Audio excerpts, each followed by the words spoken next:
안녕하세요, 여러분. 오늘 하루 어떻게 시작하셨나요? 저는 오늘 아침에도 일어나서 습관처럼 유튜브를 켰어요. 어제 못 들었던 설교 말씀, 새로 올라온 찬양 영상, 유익한 기독교 콘텐츠들이 정말 많더라고요. 몇 개를 듣고 나니 마음이 참 든든하고 뭔가 영적으로 채워진 느낌이 들었습니다. 그런데 문득 그런 생각이 들었어요. 나는 이렇게 많은 말씀을 듣고 이렇게 많은 은혜를 받는데 내 삶은 과연 얼마나 변하고 있을까?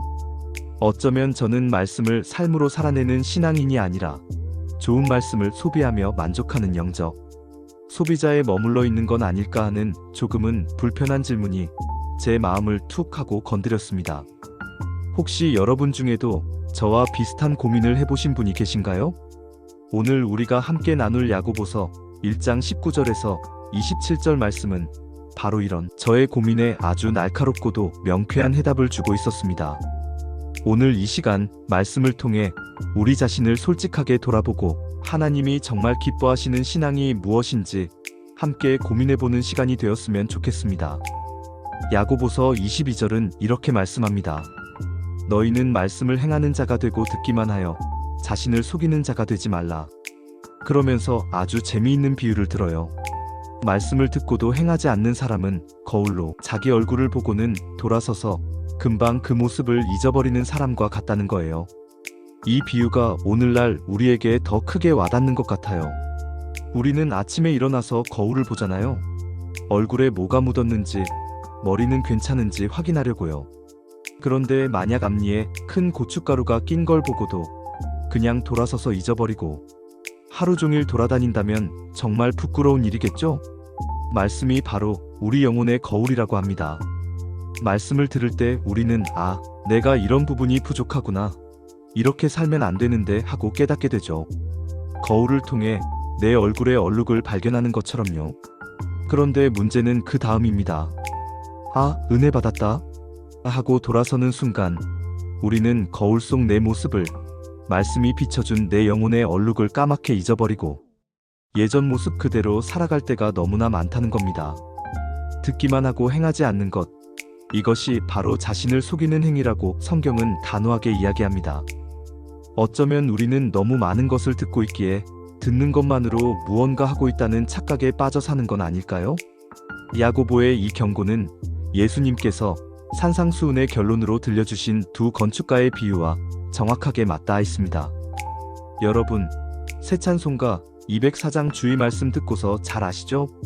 주의 말씀 듣고서 준행하는 자는 반석 위에 터 닦고 집을 지음 같아. 이 찬양의 가사처럼 예수님은 우리 모두가 인생이라는 집을 짓는 건축가라고 말씀하세요. 그런데 두 종류의 건축가가 있습니다. 한 사람은 말씀을 듣고 행하는 지혜로운 건축가이고 다른 한 사람은 듣기만 하고 행하지 않는 어리석은 건축가입니다. 겉보기엔 두 집이 비슷해 보일 수 있어요. 하지만 결정적인 차이는 보이지 않는 기초에 있습니다. 한 사람은 순종이라는 반석 위에, 다른 한 사람은 불순종이라는 모래 위에 집을 짓는 거죠. 평소에는 그 차이를 잘 모를 수 있습니다. 하지만 인생에는 반드시 폭풍우가 찾아옵니다. 질병, 경제적인 어려움, 관계의 갈등, 갑작스러운 시련 같은 것들이죠. 이 폭풍우가 불어닥칠 때 비로소 그 집의 진짜 가치가 드러납니다. 모래 위에 지은 집은 처참하게 무너져 내리고 반석 위에 지은 집은 굳건히 서 있게 되죠. 오늘 이 말씀을 묵상하면서 제 자신에게 물어보게 되더라고요. 나는 지금 어디에 내 인생의 집을 짓고 있는가? 듣기 좋은 말씀들로 그저 집의 외관만 화려하게 꾸미고 있는 것은 아닌가? 내 삶의 기초는 과연 단단한 반석인가? 아니면 작은 시련에도 쉽게 쓸려 내려갈 모래인가? 첫 번째는 바로 혀입니다. 26절을 보면 스스로 경건하다고 생각하면서도 자기 혀에 재갈을 물리지 않으면 그 경건은 헛것이라고까지 말해요. 사실 이 부분에서 저는 고개를 들 수가 없었습니다. 제 개인적인 이야기를 나눠드리는 게 부끄럽지만 저는 얼마 전까지 직장 상사에 대한 뒷담화를 동료들과 함께하며 즐거워했습니다. 별것 아닌 재미라고 생각했던 그 말들이 제 마음속에 미움이라는 씨앗을 심고 있었더라고요. 결국 그 미움은 점점 자라나 제가 회사를 그만두게 만드는 결과까지 가져왔습니다. 물론 회사에 다른 어려움도 있었고 제 다리 건강의 악화가 문제가 되었던 것도 있지만 돌이켜보면 제 통제되지 않는 혀가 제 마음을 속이고 상황을 더 나쁘게 만들었던 거죠. 우리의 말은 생각보다 훨씬 더 강력해서 다른 사람뿐만 아니라 나 자신을 무너뜨리기도 합니다. 오늘 누군가를 향한 비난의 말이 혀끝에 맴돈다면 그 대신 따뜻한 격려의 말을 건네보는 건 어떨까요? 그것이 바로 참된 경건의 시작입니다. 두 번째 증거는 고아와 과부를 돌보는 것입니다. 당시 사회에서 고아와 과부는 가장 힘없고 소외된 사람들이었습니다. 이들을 돌보는 것은 선택적인 선행이 아니라 하나님을 믿는 사람의 당연한 의무였죠. 그렇다면 오늘날 우리 시대의 고아와 과부는 누구일까요? 어쩌면 우리 주변에 외롭게 지내는 어르신, 경제적인 어려움으로 고통받는 청년, 보이지 않는 곳에서 차별받는 이웃들일 수 있습니다. 참된 경건은 교회 안에서만 머무는 것이 아니라 이렇게 세상의 가장 낮은 곳을 향해 손을 뻗는 구체적인 사랑의 실천으로 나타납니다. 오늘 하루 내 주변에 도움이 필요한 이웃은 없는지 한번 돌아보는 시간을 가지면 좋겠습니다. 마지막 세 번째는 자기를 지켜 세속에 물들지 않는 것입니다. 여기서 세속이란 하나님보다 다른 것을 더 사랑하게 만드는 세상의 가치관을 의미합니다. 오늘날로 치면 돈이 최고라고 말하는 물질, 만능주의나 나만 괜찮으면 된다는 극단적인 이기주의 같은 것들이겠죠. 세속에 물들지 않는다는 건 세상을 등지고 우리끼리만 사는 것을 의미하지 않습니다. 오히려 세상 한복판에서 살아가되 그 가치관에 동화되지 않고 하나님의 사람으로서 구별된 삶을 살아내는 것입니다. 마치 짠 바닷물 속에 살지만 몸은 짜지 않은 물고기처럼요. 이를 위해서는 매일 말씀을 통해 우리의 생각과 마음을 새롭게 하는 훈련이 반드시 필요합니다. 오늘 말씀을 나누면서 어쩌면 마음에 부담감을 느끼는 분도 계실지 모르겠습니다.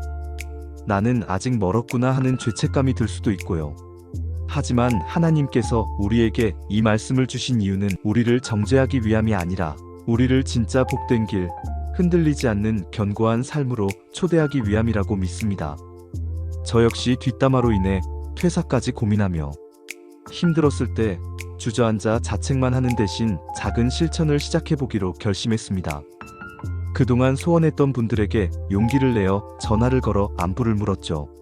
놀랍게도 그 작은 행동 하나가 막혀있던 관계를 풀고 새로운 기회를 열어주는 것을 경험했습니다. 능동적으로 말씀을 따라 행동할 때 하나님께서 정말 내 삶 속에서 일하고 계신다는 것을 느낄 수 있었어요. 여러분, 거창한 계획이 아니어도 괜찮습니다. 오늘 내 삶의 집에 놓을 수 있는 아주 작은 벽돌 하나부터 시작해보는 건 어떨까요? 오늘 만나는 사람의 말을 끝까지 들어주기. 외로워 보이는 친구에게 카톡 한 줄 보내주기. 잠들기 전 5분, 오늘 하루를 돌아보며 감사 기도로 마무리하기. 이 작은 실천 하나하나가 모여 당신의 인생을 그 어떤 폭풍 후에도 흔들리지 않는 견고한 집으로 만들어갈 것입니다. 함께 기도할까요? 사랑의 하나님 아버지, 오늘 말씀을 통해 우리의 신앙을 돌아보게 하시니 감사합니다. 우리가 얼마나 많이 듣기만 하고 행하지 않는 스스로를 속이는 삶을 살았는지 고백합니다. 좋은 말씀에 감동만 받고 돌아서면 잊어버리는 어리석은 건축가와 같았던 저희를 용서하여 주옵소서. 주님, 이제는 모래가 아닌 반석 위에 우리의 삶을 건축하기를 원합니다. 우리의 혀에 재갈을 물려주시어 비난과 험담 대신 생명을 살리는 말을 하게 하옵소서. 우리의 눈을 열어주셔서 주변에 소외되고 아파하는 이웃들을 보게 하시고 그들에게 다가갈 수 있는 용기를 주옵소서. 세상의 가치관에 물들지 않도록 우리의 마음을 지켜주시고 매일 말씀으로 새롭게 되어 주님의 뜻을 분별하며 살아가게 하옵소서. 오늘 결단한 이 작은 실천들을 통해 우리의 삶이 주님 보시기에 아름다운 집으로 지어져 가게 하시고 그 견고한 삶을 통해 세상 속에서 빛과 소금의 역할을 감당하게 하여 주시옵소서.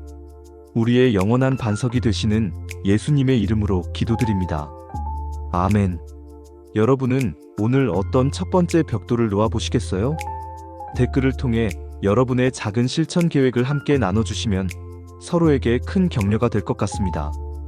영상이 유익하셨다면 좋아요와 구독, 알림 설정으로 함께 반석 위에 집을 지어가는 여정에 동참해주세요.